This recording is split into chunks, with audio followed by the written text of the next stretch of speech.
La plateforme territoriale d'appui est un dispositif d'appui aux professionnels sanitaires, sociaux, médico-sociaux ayant besoin de recourir à des compétences complémentaires pour les patients relevant d'un parcours complexe sans considération d'âge, de pathologie ou handicap. La PTA Pratique Santé, basée à Marseille, intervient sur l'ensemble de l'agglomération ainsi que sur les territoires d'Aubagne et La Ciotat et ses 20 communes environnantes.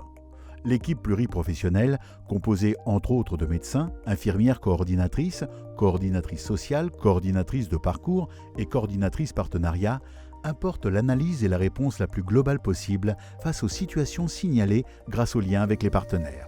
Car sans eux, la PTA ne peut remplir sa mission. Au niveau opérationnel, Pratique Santé a 3 missions clés. Informer et orienter les professionnels vers les ressources du territoire, venir en appui sur l'organisation des parcours de santé ressentis comme complexes par les professionnels, soutenir les pratiques, mettre en avant les ressources du territoire, repérer les problématiques et les besoins, faire des remontées d'informations vers les instances décisionnaires et participer à l'animation de groupes de travail autour d'un projet commun. Pour mieux cerner les contours des possibilités de la PTA Pratique Santé sur le repérage de la fragilité des personnes âgées, prenons plusieurs exemples concrets. Louise, 80 ans, en fin de vie, revient d'un séjour à l'hôpital. Sa famille et son pharmacien contactent la PTA pour trouver un nouveau médecin traitant proche de son domicile et mettre en place une structure de portage de repas à domicile.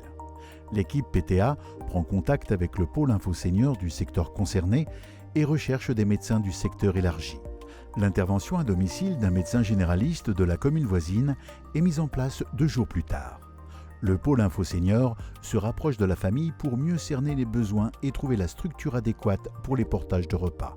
Par la suite, le médecin est accompagné sur la fin de vie de Louise par le réseau de soins palliatifs en lien avec d'autres professionnels de santé, comme un infirmier ou un kinésithérapeute.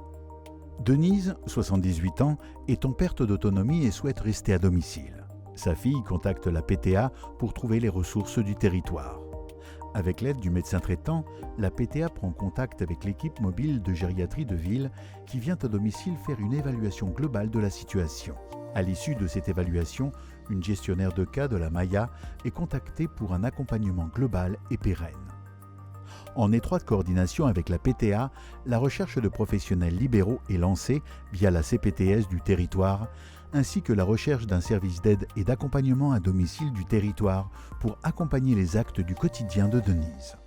La PTA peut être une porte d'entrée à tous les dispositifs qui interviennent sur le champ de la personne âgée.